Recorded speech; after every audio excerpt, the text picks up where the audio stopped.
Assalamualaikum warahmatullahi wabarakatuh. Halo semuanya, perkenalkan kami dari kelompok 4 akan mempresentasikan hasil diskusi kami. Sebelum itu, kita perkenalan dulu yuk. Perkenalkan, nama aku Sinta Setiawati dan rekan-rekan saya Ya, Ismidia Ayu Safitri. Kenalkan, saya Hadza Faustina Belva, presensi 16. Saya Muhammad Kozin. Perkenalkan, nama saya Naira Ainafa, presensi 22. Nah, kalian udah kenal kan sama anggota-anggota yang cakep dan keren itu? Baik, tanpa basa-basi lagi, kita langsung ke topik pembahasannya. Di kesempatan kali ini, kami akan membahas tentang kasustika. Apa sih isi dari kasustika? Di kasustika, ada guru seni budaya yang sedang merencanakan media pembelajaran untuk materi praktik apresiasi seni rupa di lingkungan sekitar. Misalnya, sentra batik tulis Klaket di kelas 9 SMP. Tugas kita adalah melakukan analisis. Yang pertama, pemilihan jenis media yang tepat serta alasannya. Yang kedua, ada analisis kelebihan serta kelemahan media yang dipilih. Ketiga, ada analisis pertimbangan prinsip dan prosedur pemilihan media pembelajaran tersebut dan berikan argumennya. Baik, setelah ini saya akan menyerahkan penjelasannya kepada rekan-rekan saya. Mereka akan memberikan tanggapan mengenai kasus tersebut. Silakan. Kemudian pemilihan jenis media yang tepat dan alasannya. Pemilihan media yang untuk materi praktik apresiasi seni rupa siswa kelas 9 SMP adalah lingkungan sekitar sebagai media utama. Dengan menggunakan lingkungan sekitar sebagai media utama, siswa dapat diajak observasi langsung ke sentra batik tulis Klaket contohnya. Kemudian dipadukan dengan LKPD yang berfungsi sebagai alat bantu pencatatan dan refleksi. Penggunaan lingkungan sebagai media utama dapat memberikan pengalaman belajar yang autentik bagi siswa. Kemudian siswa dapat berinteraksi langsung dengan objek yang diamati. Hal ini sangat penting dalam pembelajaran apresiasi seni karena memungkinkan siswa memahami nilai estetis, teknik pembuatan, serta makna budaya dari karya seni secara langsung. Kemudian LKPD dapat membantu siswa dalam mencatat hasil pengamatan secara sistematis, memfokuskan perhatian mereka pada aspek-aspek penting dalam apresiasi seni. Selanjutnya, analisis kelebihan dan kekurangan media yang dipilih. Penggunaan media lingkungan yang dipadukan dengan LKPD memiliki sejumlah kelebihan yang signifikan. Kegiatan ini memberikan pengalaman belajar yang nyata dan bermakna, karena siswa terlibat langsung dengan objek seni rupa di lingkungan mereka. Untuk kelebihan, yang pertama, memberi pengalaman belajar langsung dan bermakna. Kedua, membina kemampuan apresiasi melalui pengalaman nyata. Dan yang ketiga, membantu siswa dalam memahami nilai estetis, teknik pembuatan, serta makna budaya dari karya seni secara langsung. Untuk kekurangannya, yang pertama ada membutuhkan perencanaan logistik dan izin sekolah atau orang tua. Kedua, waktu dan cuaca bisa menjadi kendala teknis dalam pelaksanaan. Selanjutnya, pertimbangan prinsip dan prosedur pemilihan media. Dalam memilih media pembelajaran perlu pertimbangkan beberapa prinsip penting agar media yang digunakan benar-benar mendukung pencapaian tujuan pembelajaran. Salah satu prinsip utama adalah kesesuaian dengan tujuan pembelajaran, konteks, kualitas, keterlibatan siswa, dan efektivitas. Kesesuaian dengan tujuan pembelajaran. Observasi langsung sangat cocok untuk materi apresiasi seni rupa karena menekankan pada pengamatan dan penilaian terhadap karya nyata. B. Kontekstualitas. Media berupa lingkungan sekitar memberi pengalaman belajar berbasis budaya lokal yang sangat bernilai. C. Keterlibatan aktif siswa. Pembelajaran berbasis observasi mendorong siswa untuk aktif berpikir, mencatat, bertanya, dan berdiskusi. D. Efisiensi dan efektivitas. Jika sarana dan prasarana mendukung, observasi langsung bisa lebih efektif daripada media berbasis video karena mencakup unsur pengalaman langsung.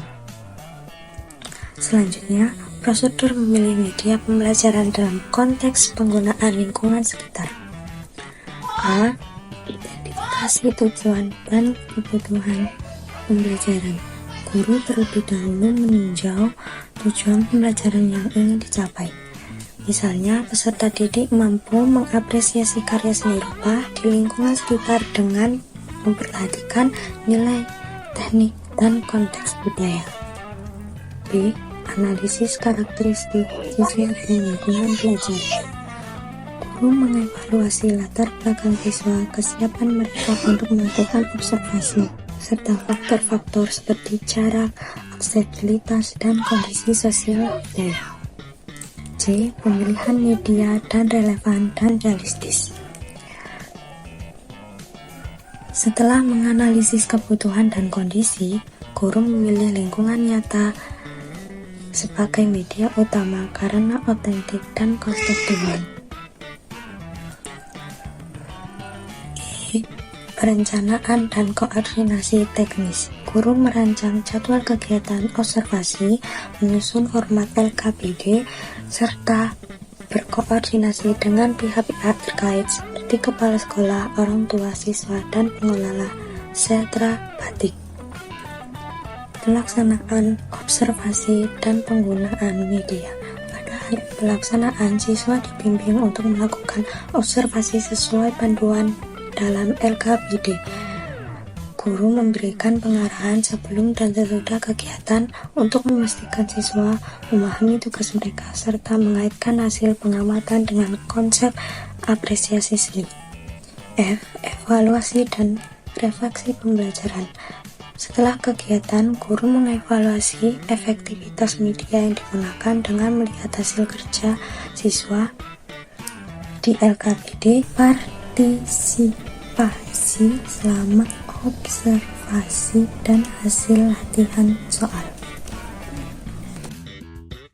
Selain kasus 3, ada juga kasus 4, di mana kita akan menganalisis salah satu media pembelajaran berupa video YouTube.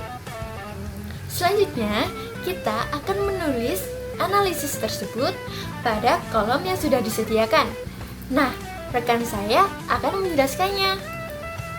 Oke, yang pertama kesesuaian media dengan tujuan pembelajaran. Uraian analisisnya, video ini sangat sesuai dengan tujuan pembelajaran seni budaya kelas 7, khususnya pada materi menggambar ragam hias. Video menjelaskan konsep, motif, pola, teknik hingga tugas praktik yang mendukung pencapaian kompetisi dasar menggambar ragam hias. Video tersebut juga berhasil menggabungkan presentasi visual yang menarik, penyampaian yang interaktif, dan materi yang relevan, sehingga dapat memberi fasilitas proses belajar siswa dengan baik. Lalu yang kedua, kesesuaian media dengan materi pembelajaran.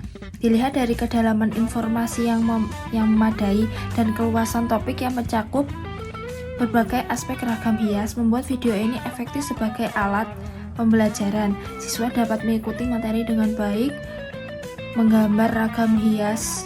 Dari analisis video tersebut, media penyusun materi secara logis, dimulai dari definisi, konsep, motif, pola, alat, bahan, prosedur, teknik, dan contoh menggambar ragam hias.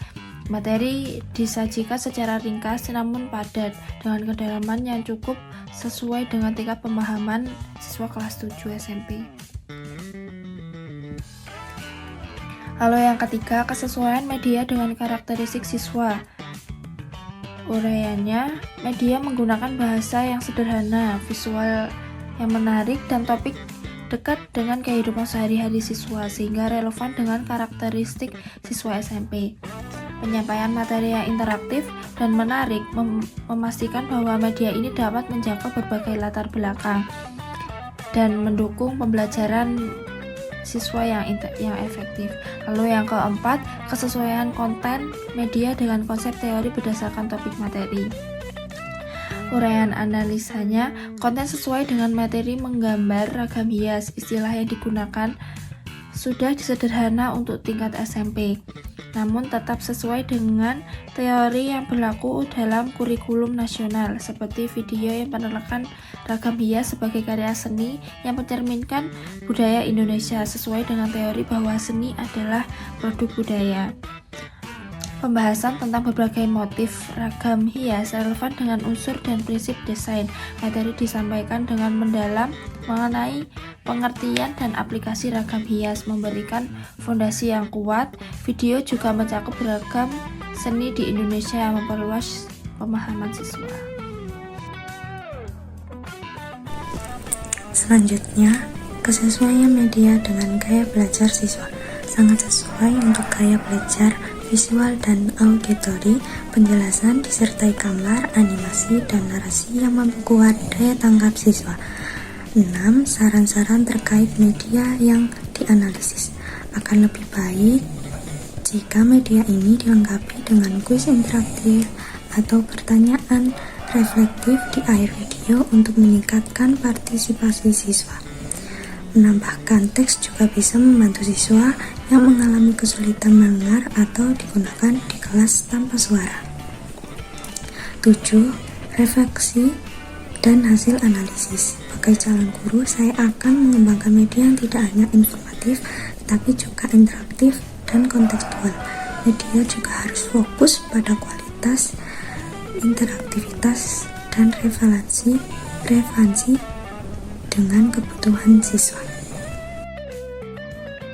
Dari penjelasan yang sudah disampaikan oleh rekan-rekan saya, dapat kita tarik kesimpulan bahwa pemilihan media pembelajaran untuk materi praktik apresiasi seni rupa di kelas 9 SMP mengutamakan penggunaan lingkungan sekitar atau sentra batik tulis kleket sebagai media utama dan LKPD sebagai media pendukung, memberikan siswa pengalaman belajar yang nyata. Media ini memiliki kelebihan berupa pengalaman belajar yang langsung dan bermakna, serta pemahaman yang luas tentang pembuatan, nilai estetis, dan makna budaya. Namun, mereka memiliki kelemahan seperti kebutuhan untuk perencanaan, logistik, dan ketergantungan pada cuaca dan waktu. Pada contoh analisis video pembelajaran pada kasus 4 yang menunjukkan betapa pentingnya media untuk disesuaikan dengan tujuan, materi, dan karakteristik siswa serta untuk mendukung berbagai gaya belajar. Selain itu, pengembangan media yang ideal membutuhkan kombinasi elemen informatif, interaktif, dan kontekstual, serta kualitas audio dan visual yang memadai. Selain itu, penting bagi siswa untuk difasilitasi untuk berpartisipasi secara aktif dalam proses pembelajaran seni budaya. Sekian penjelasan dari kami, presentasi saya tutup. Bila ada kurangnya, kami mohon maaf. Dan bila ada pertanyaan atau kritik dan saran, silakan tulis di kolom komentar.